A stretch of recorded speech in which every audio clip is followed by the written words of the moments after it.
Camille Rieu, bonjour. Bonjour. Merci d'avoir accepté notre invitation. Merci. Alors le 20 novembre démarre cette 19e édition. Alors on connaît le principe du Père Noël est-il un rocker, principe qui ne change pas. Un jouet acheté, une place de concert offerte et surtout un enfant heureux. Exactement, donc 19 ans que ça dure, 19 ans qu'on a le même slogan, la même équation et ça marche, donc il n'y a pas de raison que ça s'arrête. Alors quel est le programme cette année? Est-ce que vous allez une fois de plus nous surprendre? Un peu. Il y a, les grands classiques restent, les soirées qui marchent continuent à être là. On a quand même quelques nouveautés. On a une après-midi musique classique cette année, donc 7 concerts au lieu de 6 par rapport à l'année dernière. Donc voilà, et ensuite des têtes d'affiche toujours aussi intéressantes d'année en année. C'est-à-dire, est-ce qu'on peut avoir un petit peu des noms? Est-ce que ça va être plutôt rock? Ça dépend des soirées, donc comme toujours, on a un style différent par soirée. Donc on ouvre le festival avec la soirée chanson française, avec Boulevard des Airs en tête d'affiche. Donc c'est vrai qu'on est content, c'est quand même un groupe qui est de plus en plus connu sur la scène française. On continue avec la soirée dubstep, puis la soirée trip-hop, la soirée électro avec Dusty Kid le samedi soir, dans la salle Grand Sud en fait, qui vient juste d'être inaugurée au mois d'octobre. Donc on va pouvoir accueillir 1800 personnes ce soir-là, donc c'est vrai que ça va être une excellente soirée certainement. Le dimanche, l'après-midi musique classique justement, avec une nouveauté, on va faire participer des enfants. C'est l'orchestre de Lille Five qui va jouer et les enfants vont chanter en même temps que l'orchestre va jouer.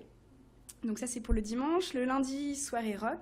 Et puis on finit donc le mardi avec la soirée reggae et broussailles en tête d'affiche. Donc pas mal de musique, pas mal, un joli programme. En tout cas, on vient de le voir, 1800 personnes attendues. Alors comment vous allez faire? 1800 pour le samedi soir. En tout, on attendra environ 7000 personnes. Comment vous allez vous organiser? Comment ça se passe dans les coulisses? Alors on s'organise depuis déjà très longtemps. On a commencé en janvier dernier à organiser cette édition. Donc voilà, on a ouvert la billetterie en ligne au mois d'octobre. On vient tout juste d'ouvrir la billetterie en magasin.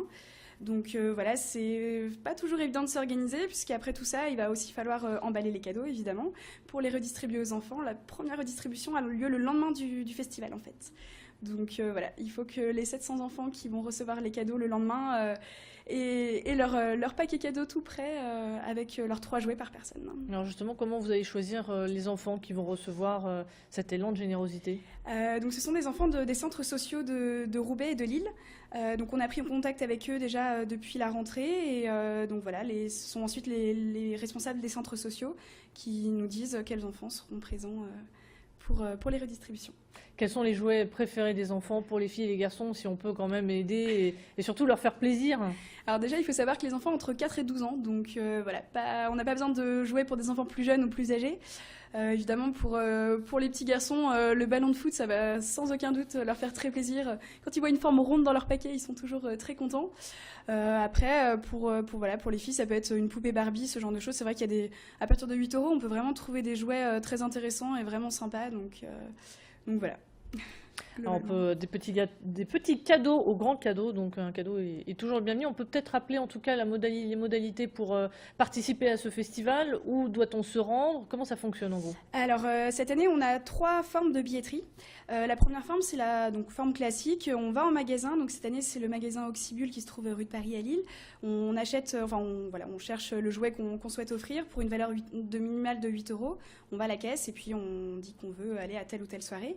La deuxième possibilité, ce sont les permanences à l'intérieur du métro République qui auront lieu les samedis 9 et 16 novembre.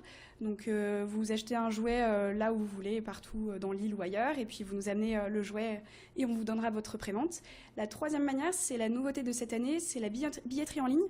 Donc vous pouvez aller sur le site pernorock.com, dans l'onglet billetterie, voilà, vous aurez toutes les informations et le lien vers la billetterie en ligne. Et là encore, on peut choisir son jouet. On a sélectionné une série de jouets et vous choisissez celui qui vous plaît le plus et vous le payez et en échange, vous imprimez votre prévente. 19e anniversaire, 19e édition, on l'a dit. Est-ce que d'année en année, vous sentez qu'il y a de plus en plus de solidarité? Il y en a moins? Je pense pas qu'on peut dire qu'il y en a plus ou moins, mais les gens sont toujours aussi intéressés, en tout cas, voilà, ils sentent bien qu'ils vont aider des enfants, d'autant plus que c'est vrai qu'un concert à 8 euros, c'est quand même vraiment pas très cher. Il y a environ 3 artistes par soirée, donc voilà, ils peuvent passer une excellente soirée à partir de 8 euros. Et puis d'autant plus que Ça fait plaisir aux ça enfants. fait plaisir aux enfants, et c'est vraiment le cas. On peut pas évidemment inviter le public au moment des redistributions, mais voir les sourires des enfants, c'est vraiment un moment spécial, et on peut vous assurer qu'ils sont heureux en tout cas. Alors justement, on va parler de la distribution, puisque vous avez donc distribué ces 700 jouets. Plus que ça, même en fait, l'année dernière, on a reçu 6000 jouets.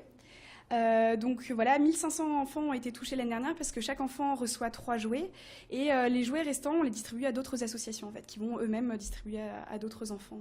Et là, chaque année, vous avez de plus en plus de jouets, j'imagine? On a de plus en plus de jouets parce qu'il y a de plus en plus de personnes à pouvoir venir. L'année dernière, donc on a eu 5500 spectateurs, et cette année, on en attend 7000. Donc potentiellement autant de jouets en plus pour cette année.